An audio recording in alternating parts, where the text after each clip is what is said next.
राधे राधे, जय श्री कृष्णा। भक्तों, आप सभी का स्वागत है मेरी आज की इस वीडियो में।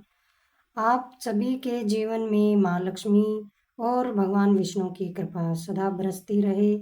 आज की वीडियो में हम पुरुषोत्तम मास के महात्म्य के 8वें अध्याय का श्रवण करेंगे। पुरुषोत्तम मास, जिसे कि अधिक मास या फिर मल मास भी कहते हैं, इस मास में किया गया जप तप दान थोड़ा सा भी यदि हम करते हैं तो वह हमारे जीवन में बहुत अधिक पुण्य बढ़ाता है, प्रभु के चरणों में भक्ति बढ़ाता है, जीवन के सभी दुख समाप्त कर देता है। इस महीने में किया गया थोड़ा सा भी पुण्य बहुत अधिक बढ़कर हमें जीवन में प्राप्त होता है। कोई भी कार्य यदि हम करते हैं वह इस महीने में, तो वह सामान्य नहीं रहता बल्कि वह विशेष बन जाता है। इस महीने में यदि हम थोड़ी सी भी पूजा पाठ भगवान की करते हैं तो वह हमें प्रभु के चरणों तक पहुंचा देती है। तो अब हम सुनेंगे पुरुषोत्तम मास के महात्म्य के 8वें अध्याय की कथा का प्रारंभ करते हैं। सूत जी बोले, हे तपोधन, विष्णु और श्री कृष्ण के संवाद को सुन संतुष्ट मन नारद नारायण से पुनः प्रश्न करने लगे। नारद जी बोले, हे प्रभु, जब विष्णु वैकुंठ चले गए तब फिर क्या हुआ, कहिए। आदि पुरुष कृष्ण और हरिसुत का जो संवाद है वह सब प्राणियों को कल्याण कारक है। इस प्रकार प्रसन्न सुन फिर भगवान बद्री नारायण जगत को आनंद देने वाला बृहद आख्यान कहने लगे। श्री नारायण बोले, तदंतर विष्णु बड़े प्रसन्न होकर वैकुंठ गए और वहां जाकर हे नारद, अधिक मास को अपने पास ही बसा लिया। अधिक मास वैकुंठ में वास पाकर अत्यंत ही प्रसन्न हुआ और 12 मासों का राजा होकर विष्णु के साथ रहने लगा। 12 मासों में मलमास को श्रेष्ठ बनाकर विष्णु मन से संतुष्ट हुए। हे मुने, अनंतर भक्तों के ऊपर कृपा करने वाले भगवान युधिष्ठिर और द्रौपदी की ओर देखते हुए कृपा करके अर्जुन से यह बोले। श्री कृष्ण बोले, हे राज शार्दुल, हमको मालूम होता है कि तपोवन में आकर आप लोगों ने दुखित होने के कारण पुरुषोत्तम मास का आदर नहीं किया। वृंदावन की शोभा के नाथ भगवान का प्रिय पात्र पुरुषोत्तम मास आप वनवासियों का प्रमाद से व्यतीत हो गया।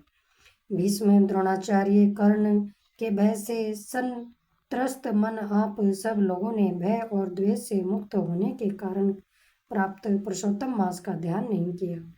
कृष्ण द्वैपायन व्यास देव से प्राप्त विद्या के आराधन में तत्पर रणवीर अर्जुन के इंद्रकील पर्वत पर चले जाने पर उसके वियोग से दुखित आप लोगों ने पुरुषोत्तम मास को नहीं जाना। अब यदि आप यह पूछें कि हम क्या करें, तो मैं यही कहूँगा कि भाग्य का अवलंबन करो। पुरुषों का जैसा अदृष्ट होता है वैसा ही सदा भासता है। भाग्य से उत्पन्न जो फल है वह अवश्य ही भोगना पड़ता है। सुख दुख भय कुशलता इत्यादि भाग्यानुसार ही मनुष्य को प्राप्त होते हैं। अतः अदृष्ट पर विश्वास रखने वाले आप लोगों को अदृष्ट पर निर्भर रहना चाहिए। अब इसके बाद आप लोगों के दुख का दूसरा कारण और बड़ा आश्चर्यजनक इतिहास के सहित कहते हैं। हे महाराज, हमारे मुख से कहा हुआ सुनो। श्री कृष्ण बोले, यह भाग्यशालिनी द्रौपदी पूर्व जन्म में बड़ी सुंदरी मेधावी ऋषि के घर में उत्पन्न हुई थी। समय व्यतीत होने पर जब 10 वर्ष की हुई तब कर्म से रूप और लावण्य से युक्त अति सुंदरी और आकर्षणांत नेत्र से शोभायमान हुई। चातुर्य गुण से युक्त यह अपने पिता की एकमात्र इकलौती कन्या थी। अतः चतुर गुणवती सुंदरी यह पिता की बड़ी लाडली थी। मेधावी ने सदा लड़के की तरह इसे माना, कभी भी अनादर नहीं किया। यह भी साहित्य शास्त्र में पंडिता और नीति शास्त्र में भी प्रवीणा थी। इसकी माता इसकी छोटी अवस्था में ही मर गई थी। पिता ने ही प्रसन्नतापूर्वक पाला पोसा था। पास में रहने वाली अपनी सखी के पुत्र पौत्र आदि सुख को देख इसको भी स्पृहा हुई और तब यह सोचने लगी कि हमें भी यह सुख कैसे प्राप्त होगा। गुण और भाग्य का निधि सुख देने वाला पति और सतपुत्र कैसे होंगे। इस प्रकार से मनोरथ विचारती हुई सोचने लगी कि पहले मेरा विवाह उपस्थित था, परंतु भाग्य ने बिगाड़ दिया। अब क्या करने से अथवा क्या जानने से एवं किस देवता की उपासना करने से या फिर किस मुनि की शरण में जाने से अथवा किस तीर्थ का आश्रय करने से मेरे मन की कामना पूर्ण होगी। मेरा भाग्य कैसा हो गया कि कोई भी पति मुझको वरण नहीं करता है। पंडित भी मेरा पिता मेरे ही दुर्भाग्य से मूर्ख हो गया है। बड़ा आश्चर्य है, विवाह का समय उपस्थित होने पर भी मेरे समान वर को पिता ने नहीं दिया। मैं अपनी सहेलियों के बीच में प्रमुख हूँ, परंतु कुमारी होने के कारण पति दुख से पीड़ित हूँ। जैसे मेरी सखियाँ पति सुख को भोगने वाली हैं, वैसे मैं नहीं हूँ। मेरी भाग्यवती माता क्यों पहले मर गई। इस प्रकार चिंता से व्याकुल कन्या मनोरथ रूप समुद्र के मोह रूप जल में निमग्न और सो मोह रूप लहरों से पीड़ित हो गई। इसके पिता मेधावी ऋषि भी कन्यादान के लिए कन्या के समान वर ढूंढने हेतु देश विदेश भ्रमण करने के लिए निकले, परंतु कन्या के अनुरूप वर न मिलने से अपने मनोरथ में निराश हुए। कन्या के और अपने भाग्य से कन्यादान रूप संकल्प के पूर्ण न होने से दैव योग के कारण बड़ा भारी दारुण ज्वर उन्हें आ गया। अब सब अंग ऐसे फूटने लगे जैसे समस्त अंग टूट टूट कर अलग हो जाएंगे, और ज्वर की ज्वाला से व्याकुल हुए स्वेच्छा उच्छ्वास लेते माँ दारुण मूर्छा से मदिरापान से उन्मत्त की तरह पैर लड़खड़ाते गिरते पड़ते किसी तरह घर में आए और आते ही पृथ्वी पर गिर पड़े। भय से विहल कन्या जब पिता को देखने आई तब तक कन्या को स्मरण करते हुए मेधावी मुनि मरणासन हो गए। भाग्य के फलस्वरूप बल से एकाएक कांपने लगे और कन्यादान प्रसंग से उठा हुआ जो महोत्सव था वह जाता रहा। तदंतर पहले किए हुए गृहस्थ आश्रम धर्म के परिश्रम के प्रभाव से संसार वासना को त्याग कर भगवान में चित्त को लगाने लगे। उस मुमूर्षु मेधावी ऋषि ने शीघ्र ही नील कमल के समान श्याम तिरवली से सुंदर आकृति वाले श्री पुरुषोत्तम हरि का स्मरण किया। हे रास के स्वामी, हे राधा रमण, हे प्रचंड भुज दंड से दूर से ही देवताओं के शत्रु दैत्य को मारने वाले, हे अति उग्र दावानल को पान कर जाने वाले, हे कुमारी गोपिकाओं के उतारे हुए वस्त्रों को हरण करने वाले, हे श्री कृष्ण, हे गोविंद, हे हरे, हे मुरारी, हे राधेश, हे दामोदर, हे दीनानाथ, मुझ संसार में निमग्न की रक्षा कीजिए। इंद्रियों के ईश्वरा पर आपको प्रणाम है। इस प्रकार मेधावी के वचनों को दूर से ही सुनकर श्री भगवान के दूत चटपट मुकुंद लोक से आए और उस मरे हुए मुनि को हाथ से पकड़कर ईश्वर के चरण कमलों में ले गए।